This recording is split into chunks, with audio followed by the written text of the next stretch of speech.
Alrighty, we got Baby's First Bravo version 3.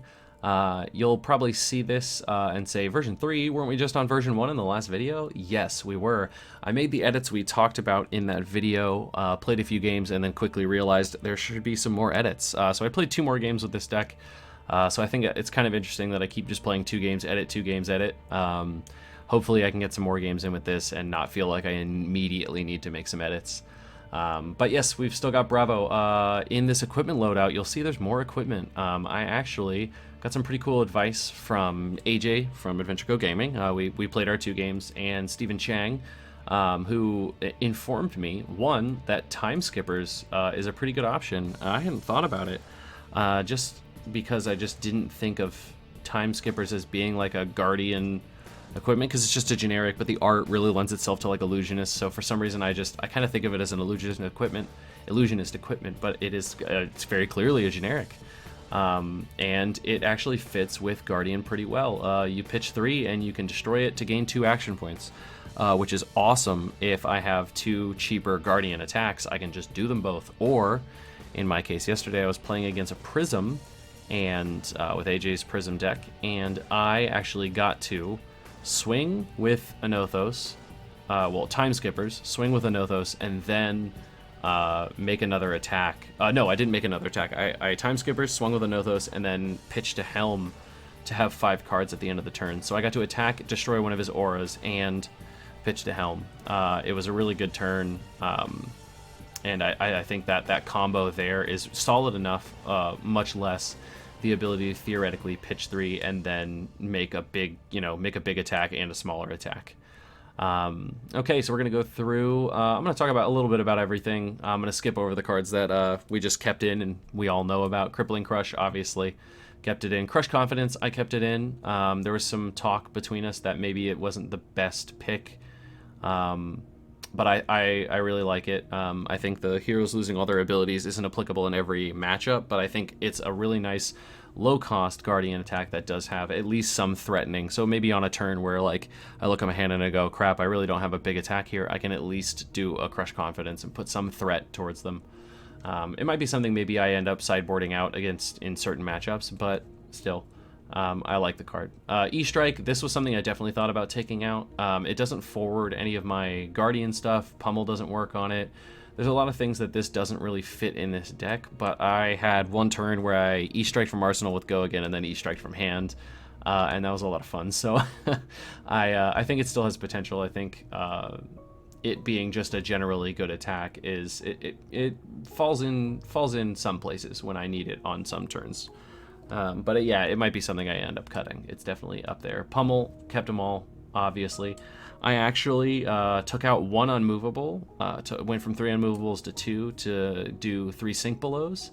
I think the sink below, the difference in defense and the difference in pitch value I think it's a good trade-off, just because sink below blocks for 4 and it replaces itself. It replaces another card in your hand. So it's kind of like hand filtering on top of defense, which I really want a lot of defense. I know I wanted more blues, and in this specific card here, this trade-off, I traded a blue for a red, but this I think was a good trade into the defense reaction category. Slogism, still playing them. Command and Conquers, added them in. They're not leaving. It's just a good card.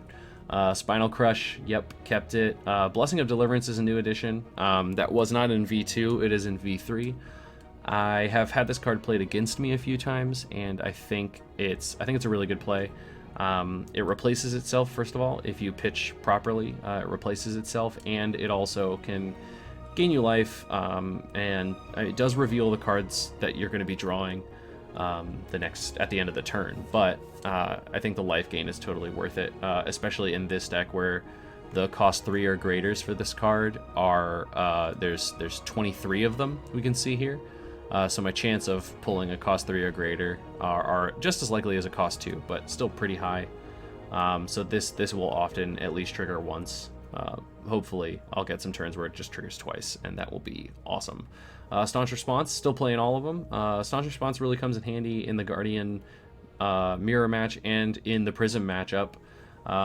If I theoretically, you know, I really want to have something in my hand like a Spinal Crush, and I want to be able to arsenal that next turn, I can sacrifice the other portion of my hand to Staunch Response, one of their big attacks, and just pay 6 to make it, you know, an 8 or a 9 or a 10. Or, yeah, just, you know, buff it up, the +3, and block almost all, if not all of it, instead of, you know, trying to break the Phantasm with Spinal Crush. Showtime upped it to 3. It was foolish to not have all 3 in there, so I did that. Stamp Authority, I'm keeping it in for now. I'm still not 100% convinced on this card, but I really like that Intellect Gain. I'm surprised I'm not playing Pursuit of Knowledge. I love this Intellect Gain so much. I'm kidding, Pursuit of Knowledge isn't good. Or I don't think it's good for this. I don't know, maybe Pursuit of Knowledge has its place, but, you know, I'm not the one to ask on that. But yes, so I think really the other effects for me aren't what I'm focusing on. I'm focusing on that Intellect Gain. Righteous Cleansing, kept it. Doi. Blue Towering Titan, I kept it. It's a blue. I don't know about it though. I've never gotten to play it every time I see it, and then maybe that's just because I didn't have enough blues before, but I'm gonna keep it in there for now, because if I can get it off, it'll feel really good in the end. Unmovable, like I said, down to 2, so I can have that sink below. Putting in Debilitate, so we swap that out. Debilitate, the Crush effect is really good. It negates it minimizes some damage on the next turn, especially if they are something that's not go wide.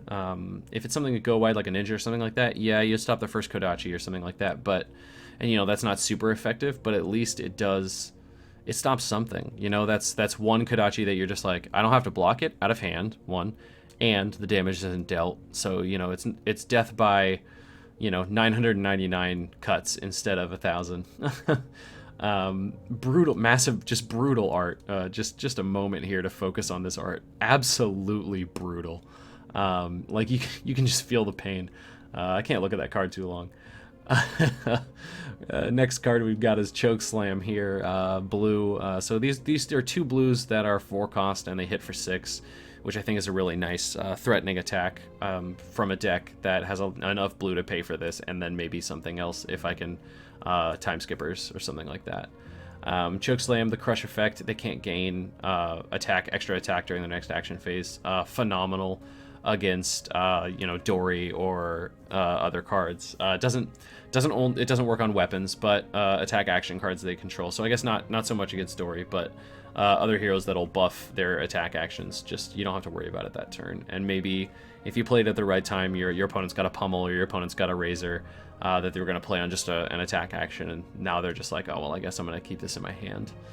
Rouse the Ancients, I put it in there. I'm still not 100% convinced on Rouse the Ancients being absurdly good. I do like it, and I do think the chance of me pulling a 13 or more is pretty high. Oh, having 13 or more in hand is pretty high.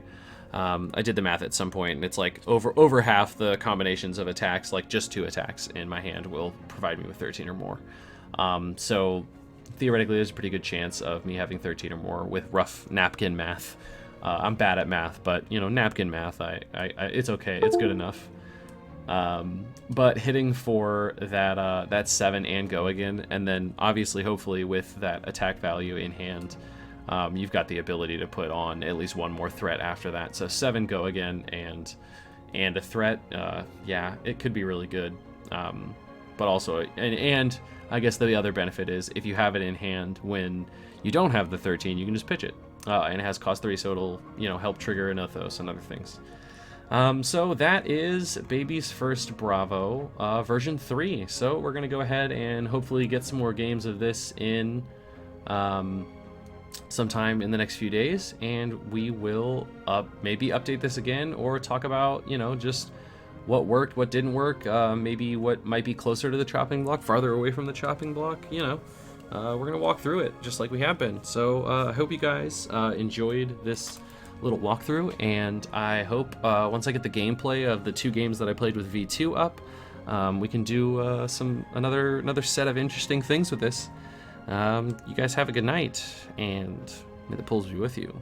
Oh hey, here I am just editing this video, realizing that I never asked, you know, in this little section here, like towards the end of the video, what you guys thought about the deck. So this is me in post just being like, hey, What'd you like about the deck? What'd you not like about the deck? What did I say that just made you go, hey, you said that wrong, or hey, you're wrong about that?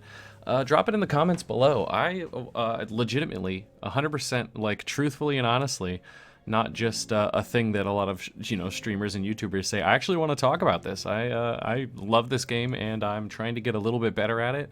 And I would like to take some other people on that journey with me. And the only way we get better is by talking about how we are good and how we are bad at things. So, tell me what cards you think were a good pick, what cards were a bad pick. Drop it in the comments. And hey, you know what? While we're at it, let's just do the whole YouTube thing. Like, comment, and, if you're not subscribed to the channel, please subscribe. End of post-video YouTuber shill. Thanks, guys. And once again, may the pulls be with you.